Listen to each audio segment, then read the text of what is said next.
I believe that when you look at the structure of the international system, you look at 5 assumptions. These assumptions tell you a great deal about how international politics works. The 5 assumptions are, first, that states are the principal actors in the international system, and there's no higher authority that sits above those states. As many of you know, this is what we call anarchy in political science speak. Anarchy. Anarchy does not mean murder and mayhem in the IR lexicon.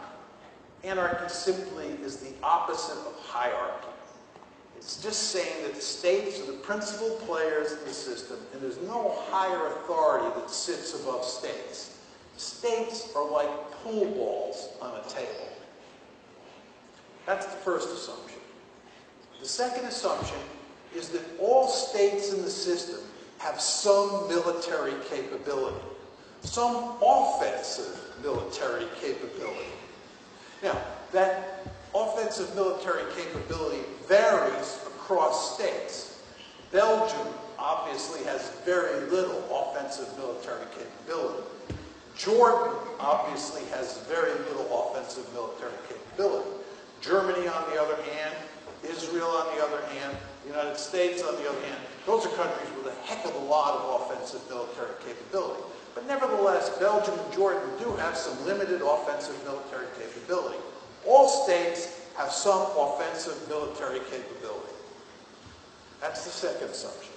The third assumption is of enormous importance, and I want to spend a little bit of time dwelling on it. It has to do with intentions. Remember, the second assumption had to do with capabilities. The third assumption has to do with intentions.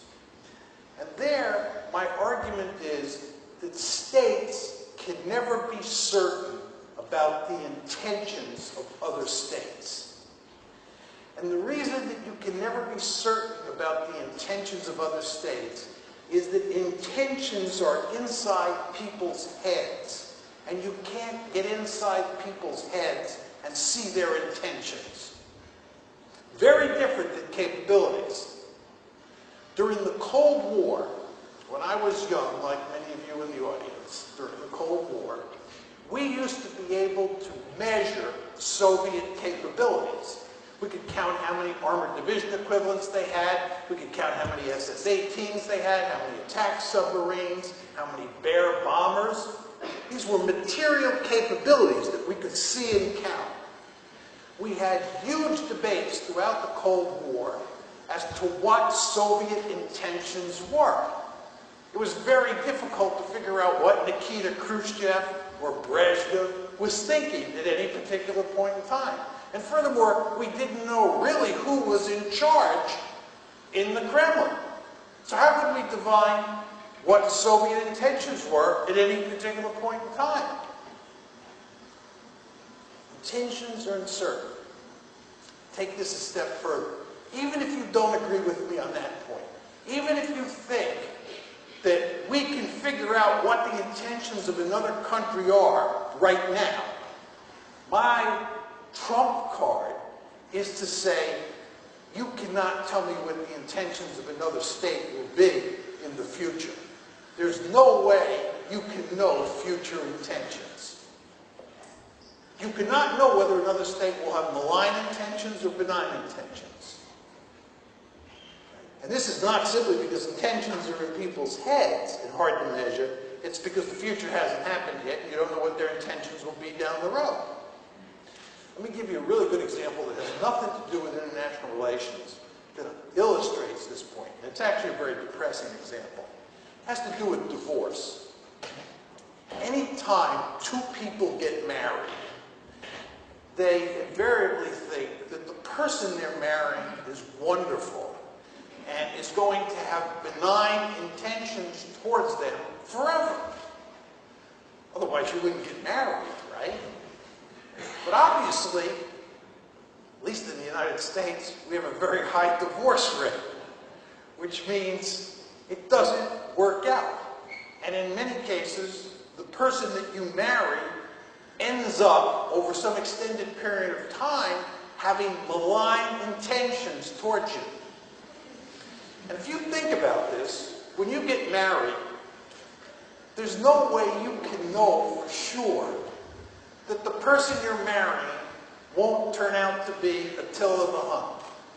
And that you won't end up in a War of the Roses-like situation. This is not to say you can be certain it will happen. It's just to say you cannot be certain that the person you're marrying won't eventually have malign intentions towards you. Very depressing, but true. But the same thing is true in the international system. If it's 1919 and you're the Allies at Versailles and you're trying to think about how to deal with Germany over the long term, how can you know what Germany's intentions will be in 1929 or 1939 or 1949? How can you know that in 1919? It's not that you can know that they will have malign intentions, you just can't be sure.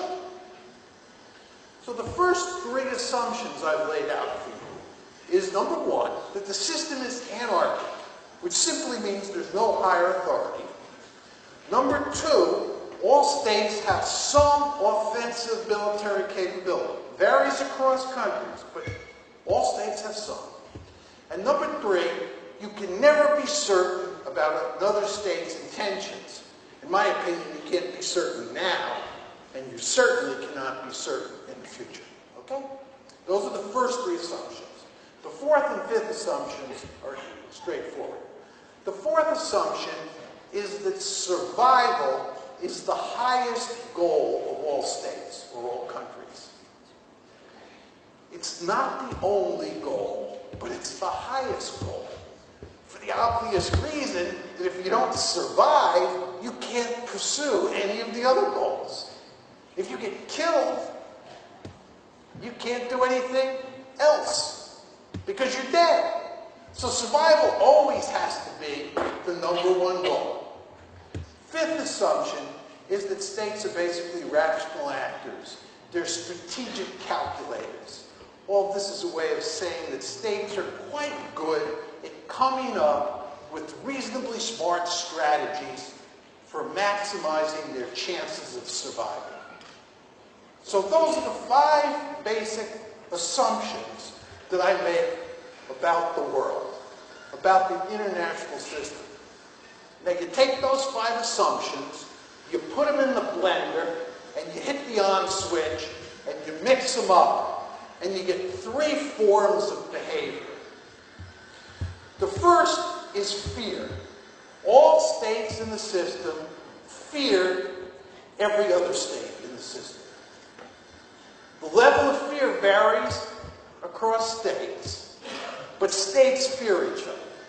And they fear each other for two reasons.